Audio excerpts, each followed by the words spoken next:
And today on the bench is a phono preamp from high-end audio designer Tom Evans. It's the Mastergroove preamp. It's very expensive and I've been told I won't be able to fix it.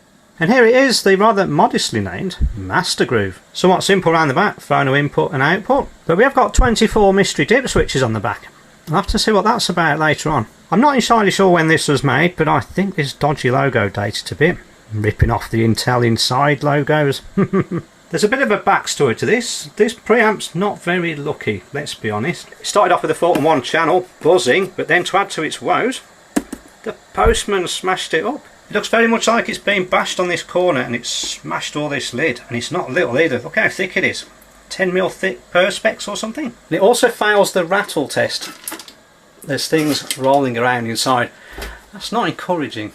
Let's check this out online, and this is from Tom Evans Audio Design, and it's a Mastergroove SR Mark III. Only 10 of these are made each year. Wow. This is basically a phono preamp, but it's for moving coil cartridges which have very low outputs. This is real high-end audiophile territory. It goes on to say, such is the overwhelming complexity and workload of hand measuring the perfectly matching every component of this ultimate phono stage, this limited edition model is only available at a rate of 10 units per year, featuring a custom case with fully balanced XLR output circuit as well as single-ended RCA phono output. Not this one. There's a lot of audiophile bragging rights going on here. Far more complex front end, 50% less signal distortion than the already referenced Mastergroove model. I'm not familiar with it, I have to say. This provides the greatest dynamic range of any phono stage in the world by an incredible margin. The new Mastergroove SR Mark III is quite literally beyond reality. And so is the price. Look at that. Well, who is this guy? Well, there he is. The genius himself, hard at work. Okay. Well, I do like the look of some of this equipment, especially this. Oh, and this. They're not very rare. I can't knock his taste in test equipment, that's one thing. Before I can test it, I've got to connect it to its power supply, which is rather large. My first impressions that this is somewhat overkill. It feels like there's a very big transformer in there for just powering a preamp up. So I'll just push this connector in there. I don't think it needs screwing in very much. Let's connect the oscilloscope to the output. See what's going on. Well, there's some funny stuff going on. I mean, it appears to have lost one of the traces.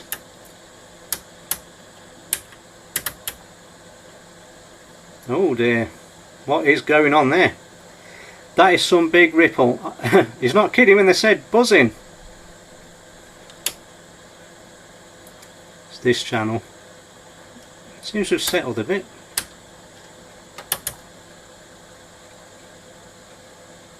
Let's say we've got 2, 4, 6, 8 milliseconds between each one of those little peaks. That's about 125 Hertz. That's not main sum, that's something else. Might as well disconnect all these now. So we need to have a look inside. However, its sleek black exterior has no screws. They must be on the bottom.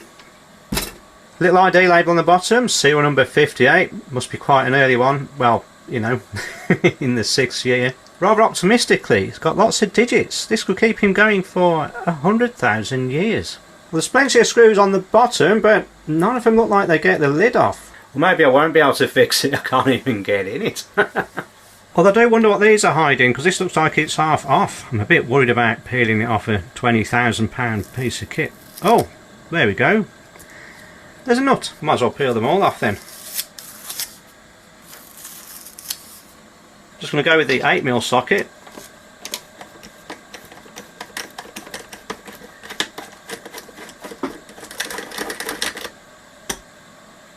Well, the foot comes off. I assume this pushes up. I hope the bottom doesn't come off and leave the top on. Oh, oh, look at this. Oh, there's more braking parts here. That's not good either. Oh, a bit of machine feature.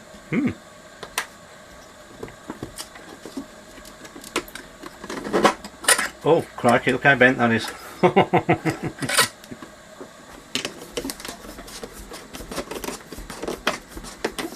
Oh, it's spinning round. Oh.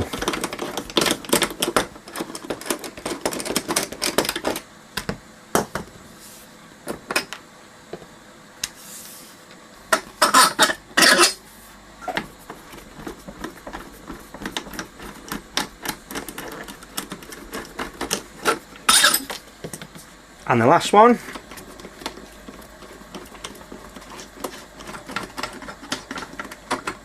There we go. I'm going to carefully flip this over. Let's have a look what's inside. There's quite a lot of stuff in here for a phono preamp, and the Royal Mail, they really have done a number on this, haven't they? Crikey. That's been booted across the car park, I reckon. These sides feel like they just lift out, and they do. Oh. We got bits of cardboard and broken plastic in here. Oh. Oh no, these are the plastic standoffs that are supposed to hold this all together. Parcel couriers got some explaining to do, haven't they? I think this big bulky post can come out, and the front can probably come out. Oh, it's got a wire on it. Okay, we'll lay it down. Well, reminiscent of a pair of multi-storey car park blocks, there's a fair bit of duplication here. These four boards look identical, and they look for all the world to be power supplies.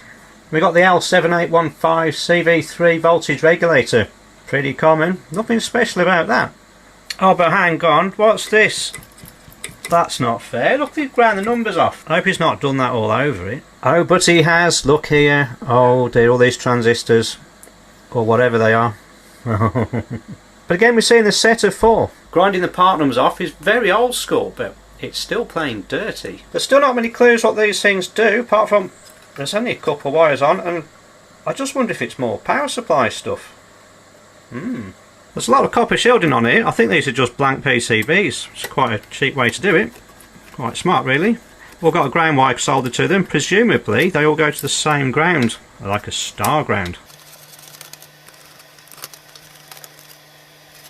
Let's have a look. There's various things going on in here. There's a lot of silicon with the part numbers hidden. He really doesn't want us to know what they are. We'll see if this one's the same. I have a suspicion it's exactly the same.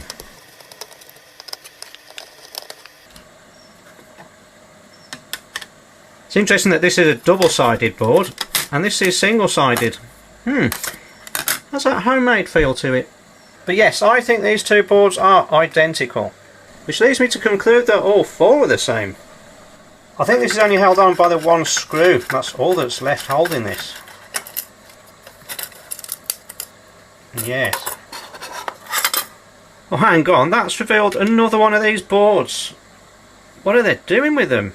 But we do now at least see a different board, this one here, which appears to have more chips with the part numbers ground off, but I'm going to guess they're op amps. I mean, it's a preamp. It must have them in. Oh, there's another one underneath. That's rather interesting. And I guess there's more of the same underneath. Yeah, it looks that way. I'm getting the impression this is built on two layers. Probably left and right. Or right and left, I haven't looked.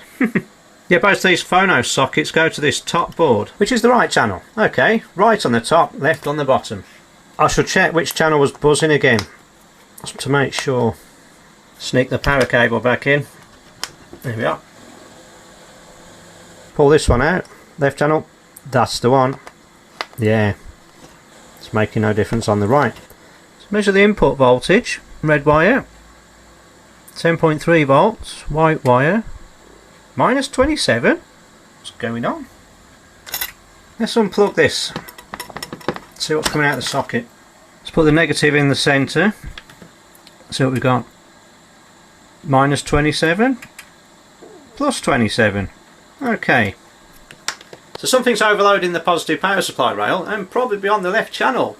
Trouble is, got to find it. Just a quick look at the wiring from here. The power comes into here, the plus and minus 28 volts I think it's supposed to be.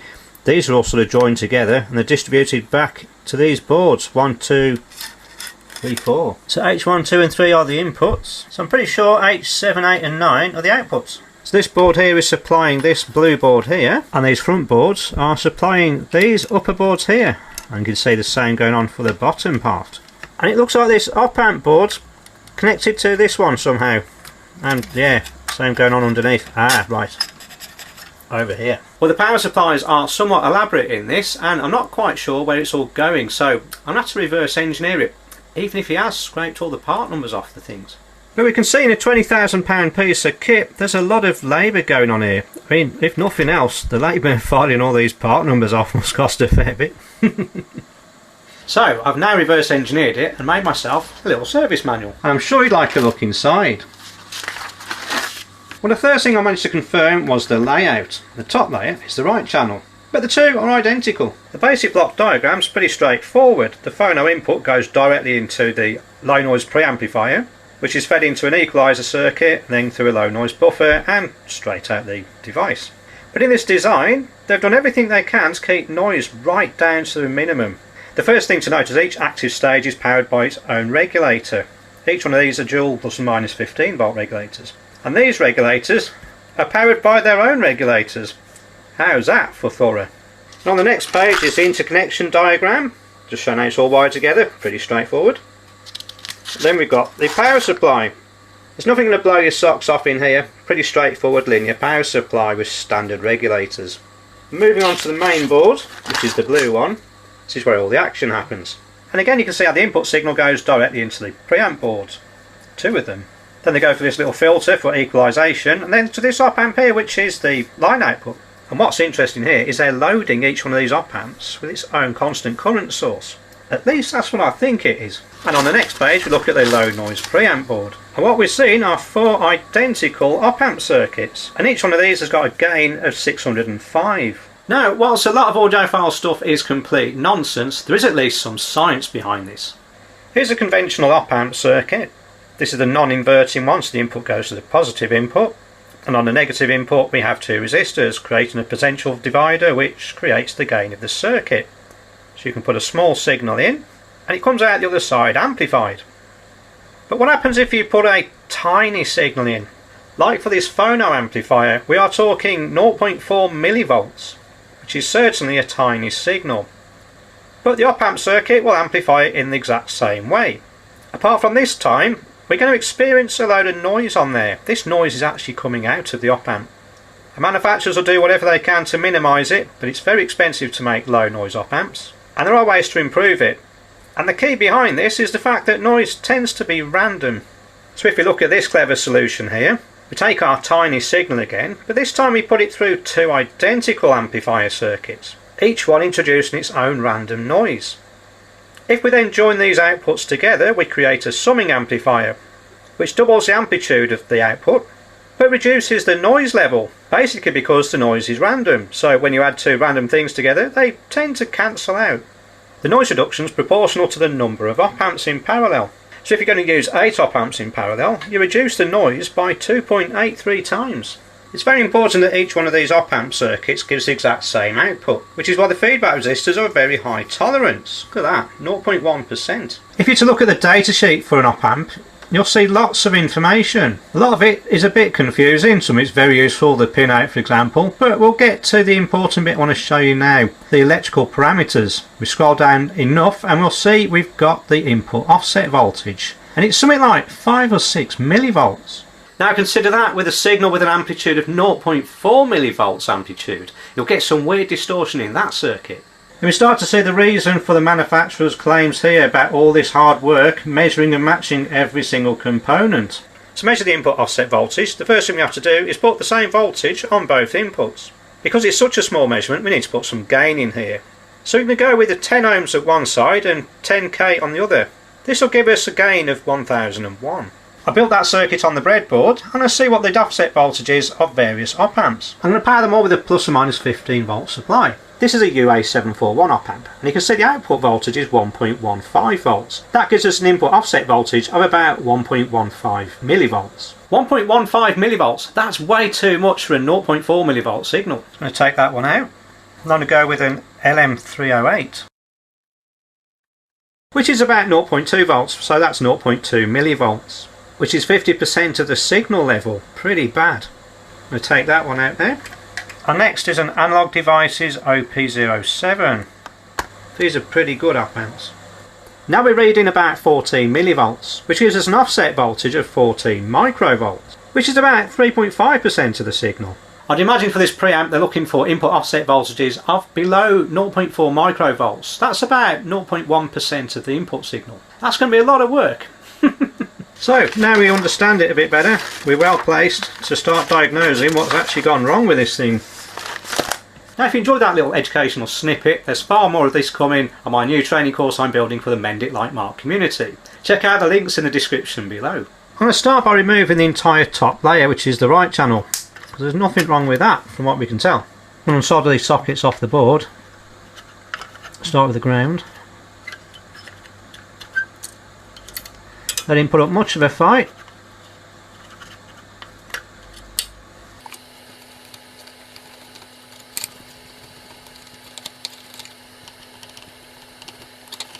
Just unscrew these standoffs.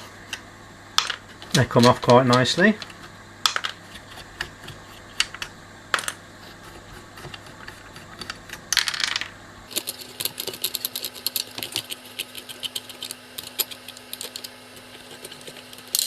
Need to undo this mess.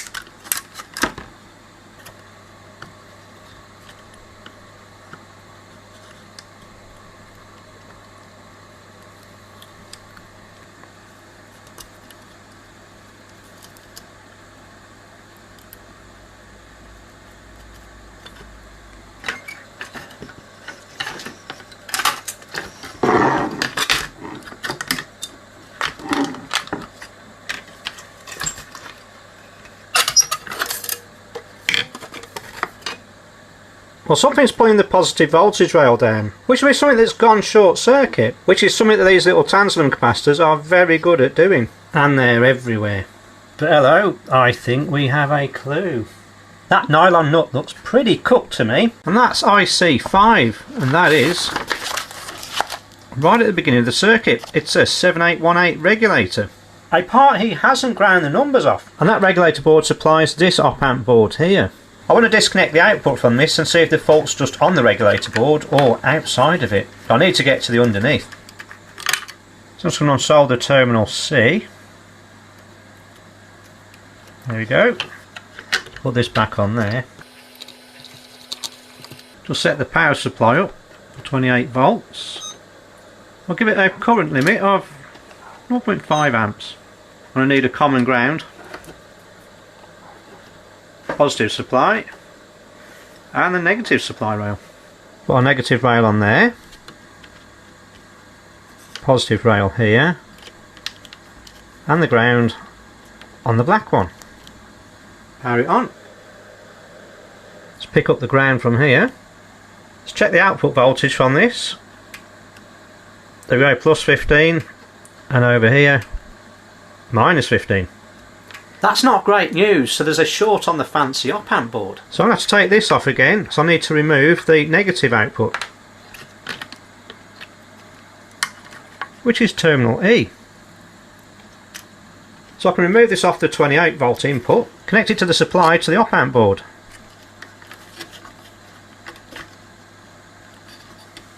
We need to change the voltage to 15 volts, and I'm going to knock the current down to 0.2 amps. Let's check we've still got the short. Oh yes, look at that.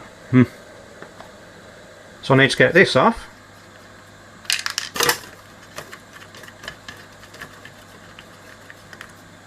Just need to unsolder these wires as well. It's all slowest on the ground connection. There we go. That was hot.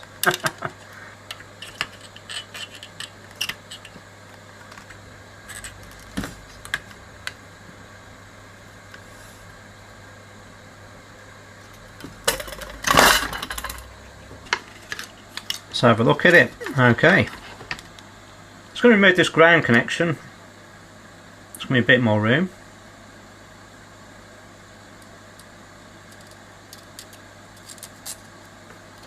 This board's actually attached by 8 wires down there, and that looks to be quite a nuisance to keep in line. So I'm going to unsolder this in one go, hopefully. I'm going to be using this 10mm blade tip. Get them all at once. Just going to flood it with a lot of solder. Make sure I've got good thermal contact.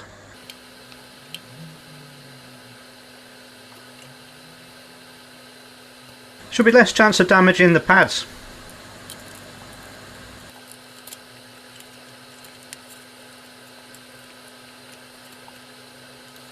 Just see if I can clean these up.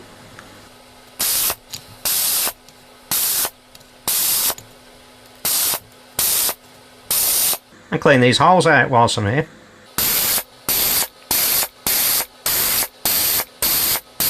Alright, pin 4's not playing ball. I think it has got damaged.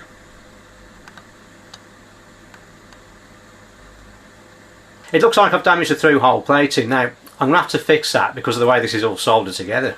Luckily I've got some rivets which are ideal for repairing this sort of damage. They're a little copper tube that's flared at one end. And the first step's rather painful. I'm going to have to drill that out. I'm just going to use a little handheld drill. So I'm now going in with a 1.3mm diameter drill.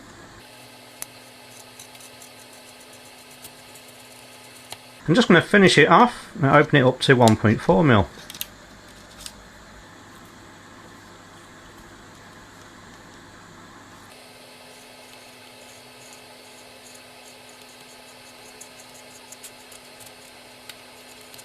Just going to clean some of this flux off here. Just looks a bit of a mess.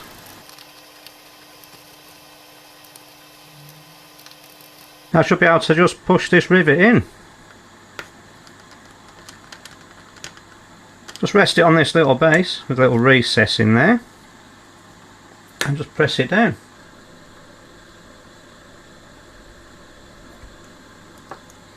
And just flare it over a bit. And now just flatten it off.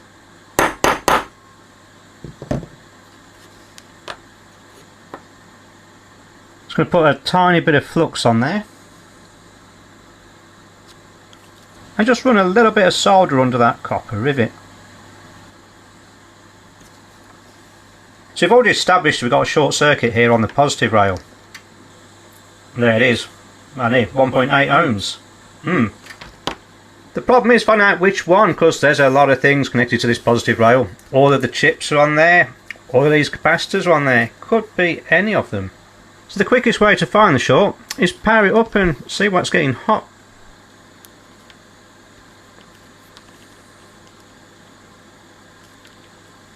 So with 200 millivolts we should start to see something getting warm. We've got some heat going on. You can see there the 4 chips glowing. And what is that on the top? That's a tantalum capacitor. And it's this one here, C12. We check where it is in the schematics. There it is. It's on the power supply for IC4. 10 microfarad tantalum cap. Well, that's interesting. It doesn't show any signs of thermal distress, but that's possibly because the power supplies near must be current limiting.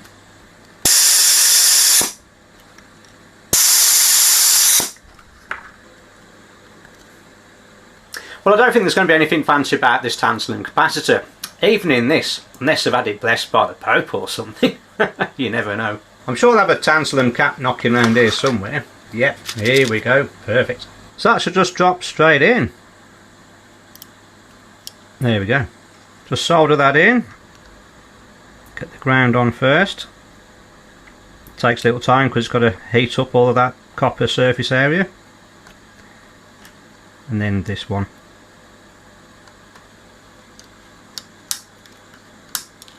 We'll just check if we got rid of the short. Well, that all looks pretty healthy to me. All the chips glowing evenly and no hot tantalum caps. Just going to line these pins up.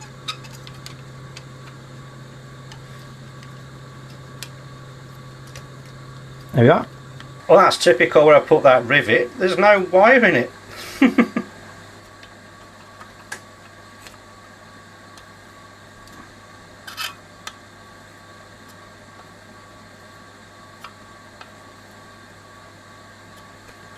Now'd be a good time to replace all these broken plastic bits. There's a little socket head screw in the bottom of here. There we are. I'll just unwind this. And put a new one on.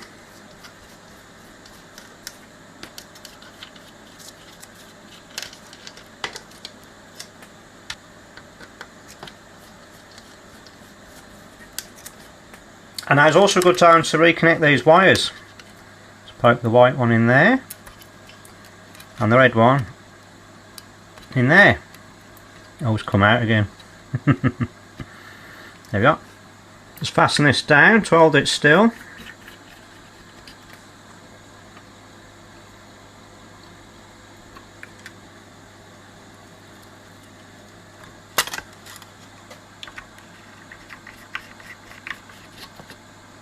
Now I can pop that back on. Now it's a very good time to solder these connectors back on. This is the left input.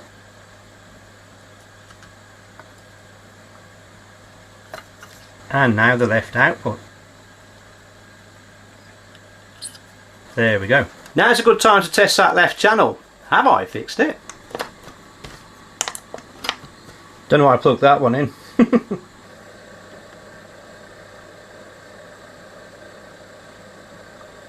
Well, that looks a lot more healthy, doesn't it? Just check this actually amplifying. Oh, look at that. I reckon that's good. Now I can put these standoffs back in. I've replaced the broken ones.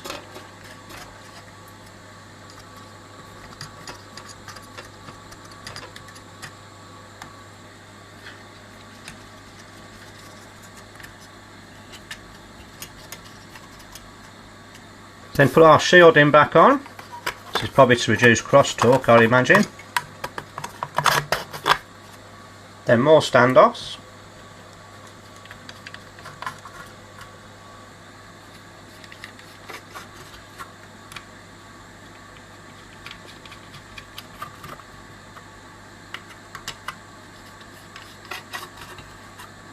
Got a snap screw thread in this one. I'm going to have to extract that. Although if it being plastic, just line a flat blade screwdriver up. Then heat it up.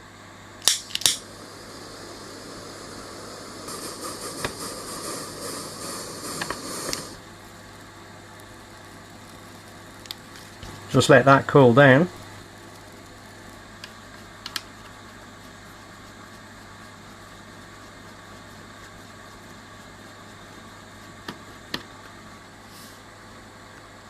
Let's just put the right hand channel back on.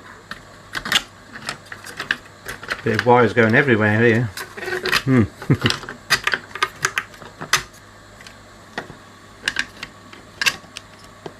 Oh, and these 15-volt regulators don't sort of sit nicely. Just have to put the screw in.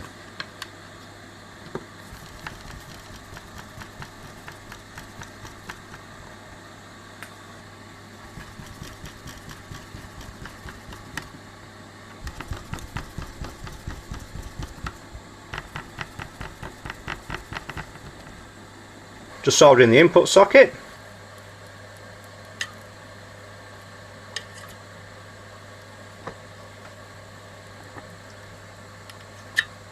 Just got to clean the end of this red wire up. It won't go in the hole. There we go.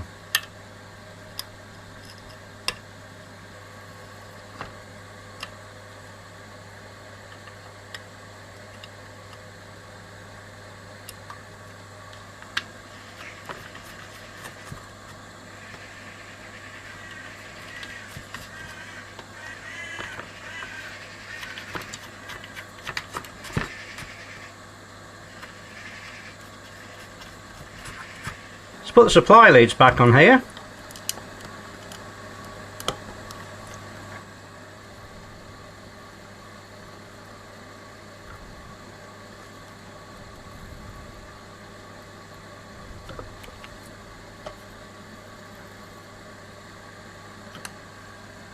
Fasten this down with the standoffs. Oh, this is right, close to this heatsink. Can you hear it ratcheting on? Handmade machines, eh?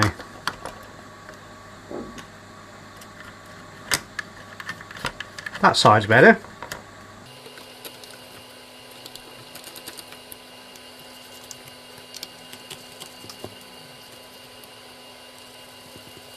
I can put the lids on these now.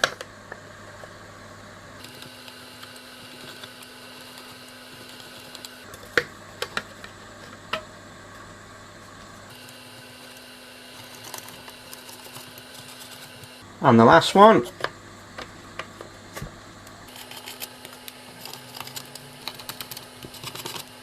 In my excitement, I appear to have broken the ground off this one. Just strip a bit off.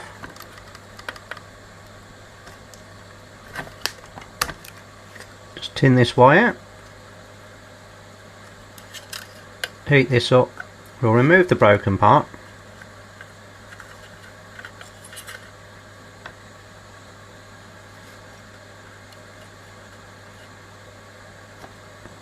There we go. I should replace this cable tie before I put the sides on.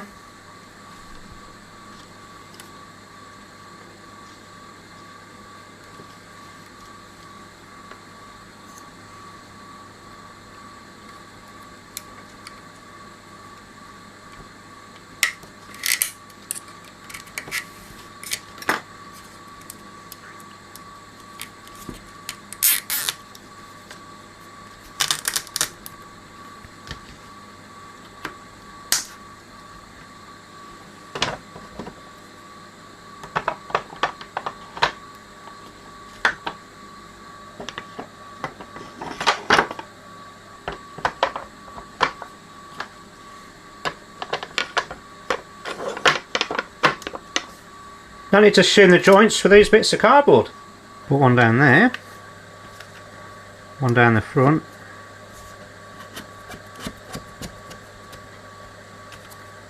one in here, another one down there. I think there's room.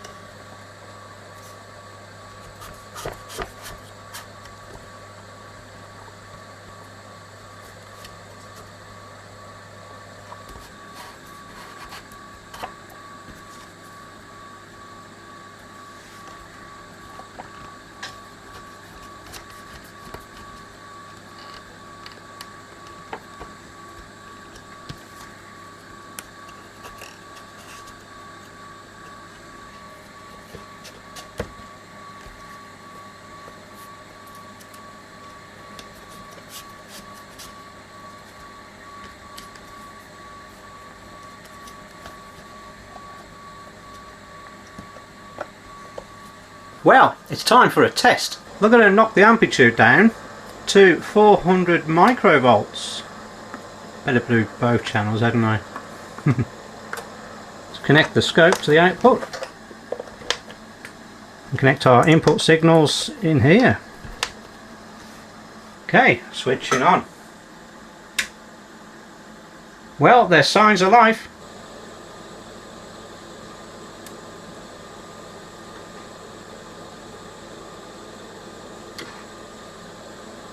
That looks pretty good to me. Same gain both channels, that's a good sign. Shows all those op amps are working. Now I've got to deal with this broken plastic lid. It's quite chunky and I bet it's quite expensive to make, so let's see if I can glue it back together. Start by peeling this off.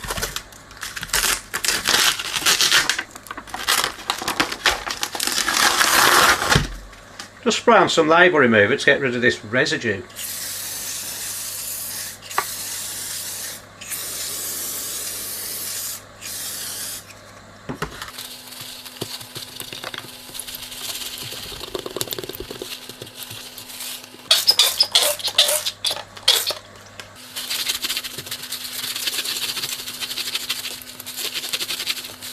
It's like glass now. I'm going to put this waxed paper down on the bench so I don't glue it to the bench.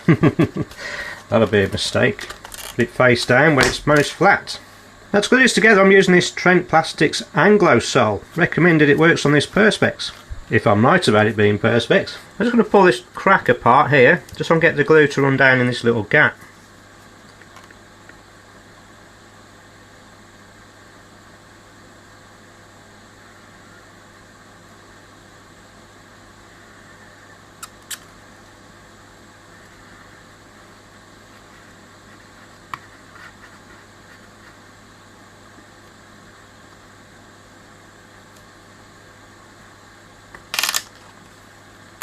I'm going to lay it down and put this clamp over it, just like that.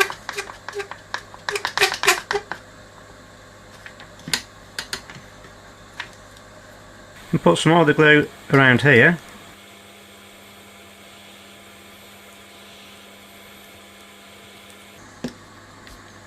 That's just easily just sneak in there.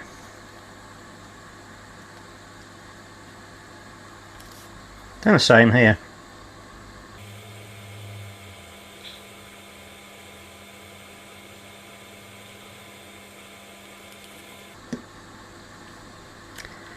So if that's the wrong way around now. Pop that over like that.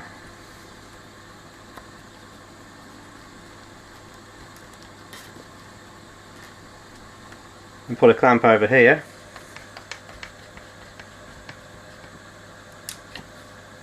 And another one there.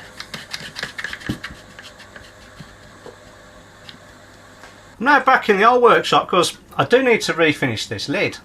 So although the glue is set up nice and solid, it has leaked through here and marked the top surface, so I'm going to have to sort of sand all this back and repolish it. Luckily there's not too much of a step in it, but yeah, I'll have to get a little bit aggressive with this.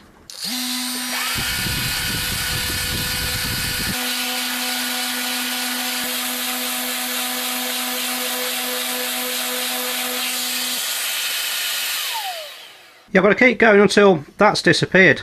It's nearly there.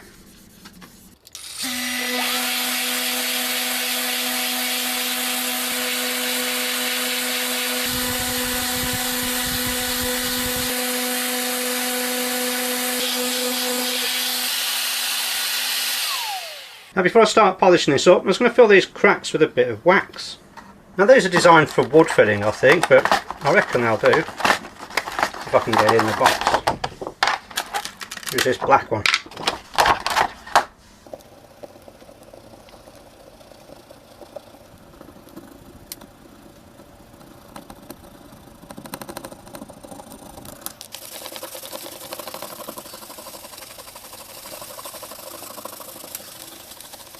Right, it's ready to shine up. Let's give it a polish. Let's take this disc off and on with the pad.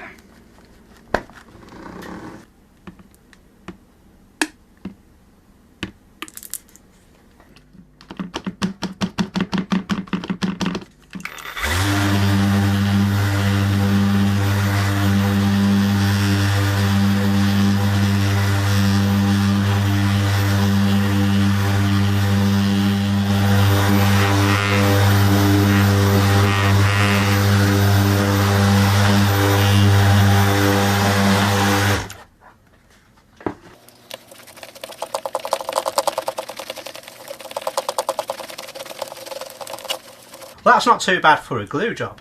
I'm going to see if I can remove this all thread out of here. Stick it in the vise.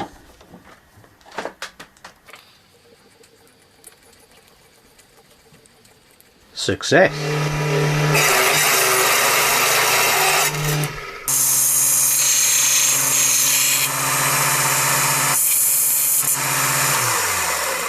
Just screw this in.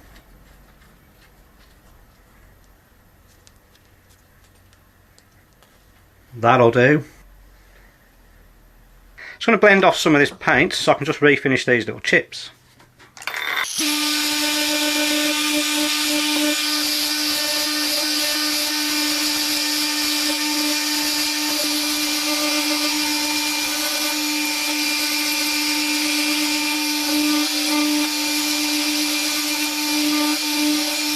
That looks okay. Feels nice and smooth. I'll put some paper over here to protect it from the paint.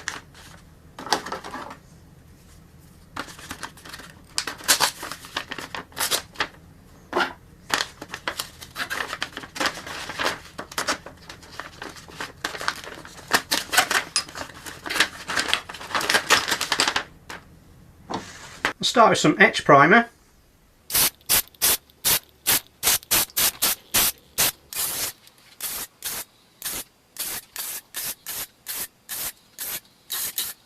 Just let those dry overnight.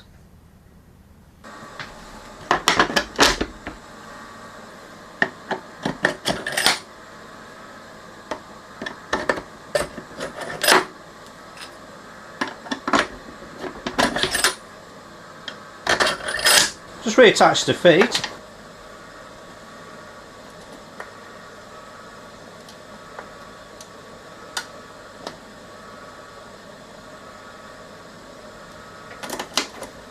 And this clamps the whole case together.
Just need a bit of light adhesive to glue these felt pads back on.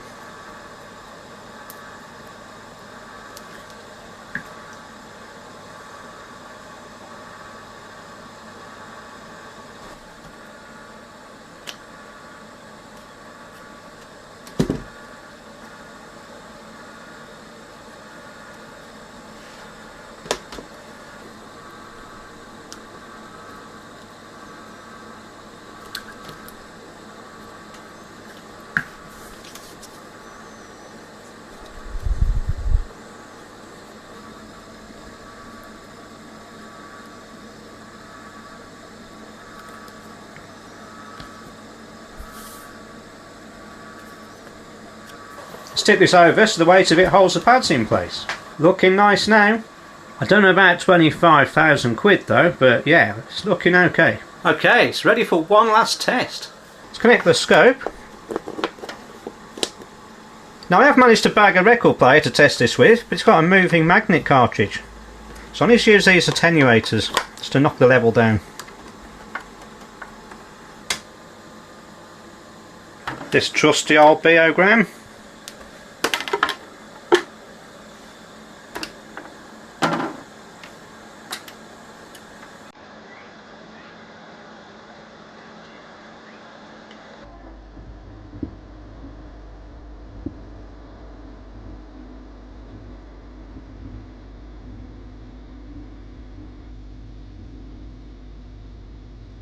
So there we have it. I think this is the most expensive thing I've ever had in this workshop for repair.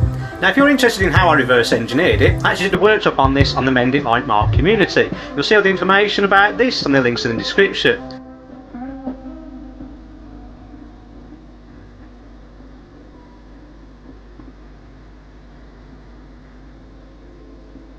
But how much do you think the manufacturer would have charged for this repair?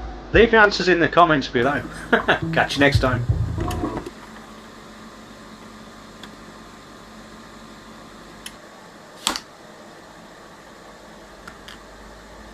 It feels like Elvis is in the room with me.